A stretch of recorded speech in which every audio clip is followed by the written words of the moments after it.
नमस्कार साथीहरु, म सागर टेक सागर च्यानलमा तपाईहरुलाई स्वागत गर्दछु। यदि तपाईको इमोमा कुनै पनि अननोन नम्बरबाट कल आउँछ र तपाईलाई कुनै पनि लटरी या कुनै पनि बहानामा ठगी गर्नेको प्रयास गरिन्छ भने अब तपाईले आफ्नो इमोमा एउटा सेटिङलाई इनेबल गरेर आफ्नो इमोमा आउने कुनै पनि यस्ता फेक कलहरु या कुनै पनि अननोन नम्बरबाट आउने कललाई रोक्न सक्नुहुन्छ र तपाईहरु त्यस्ता फेक आइडीबाट आउने कलहरुबाट बच्न सक्नुहुनेछ।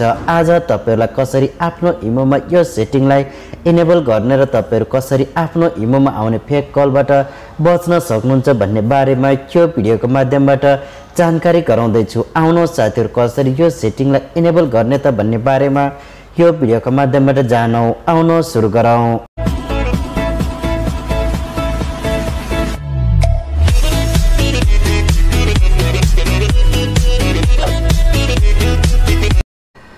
यदि तपाईको इमोमा कुनै पनि अननोन नम्बरबाट कल आउँछ र तपाईलाई कुनै पनि झुटो बहानामा ठगी गर्नेको प्रयास गरिन्छ भने अब तपाईले आफ्नो इमोमा एउटा सानो सेटिङलाई इनेबल गरेर आफ्नो इमोमा आउने कुनै पनि त्यस्ता फ्रड कलहरुबाट बच्न सक्नुहुनेछ।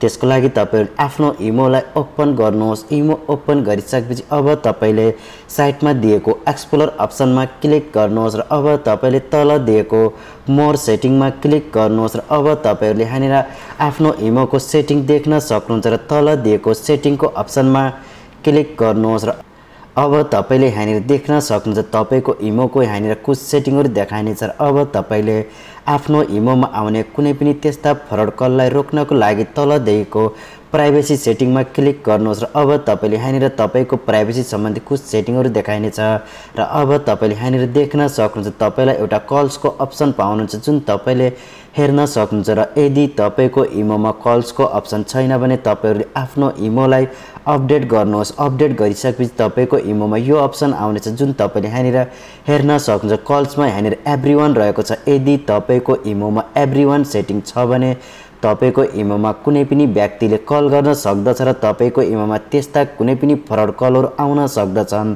र तपाईलाई कुनै पनि ठग्ने बहानामा ठगी गर्न सक्दछन् र तपाईले चाहनुहुन्छ तपाईको इमोमा तपाईको साथीको अलावा अरु कुनै व्यक्तिले कल नगरोस् भन्न चाहनुहुन्छ तपाईले कलको अप्सनमा क्लिक गर्नुहोस् र अब तपाईले यहाँनिर हेर्न सक्नुहुन्छ तपाईको इमोमा यहाँनिर दुईटा सेटिङ देखाइनेछ जुन एभ्रीवन सेटिङ क्लिक रहेको छ र अब तपाईले तल दिएको माई कन्ट्याक्टमा सेलेक्ट गर्नुहोस् र यति गरिसकेपछि अब तपाईको इमोमा तपाईको कन्ट्याक्टमा सेभ रहेका साथीले मात्रै कल गर्न सक्नेछन्। यति सेटिङ गरिसकेपछि अब तपाईले आफ्नो इमोमा आउने कुनै पनि त्यस्ता फेक कलहरुबाट धेरै आसान तरिकाले छुटकारा पाउन सक्नुहुनेछ। यो सेटिङको माध्यमबाट तपाईले आफ्नो इमोमा आउने कुनै पनि फ्रड कलहरुबाट बच्न सक्नुहुनेछ।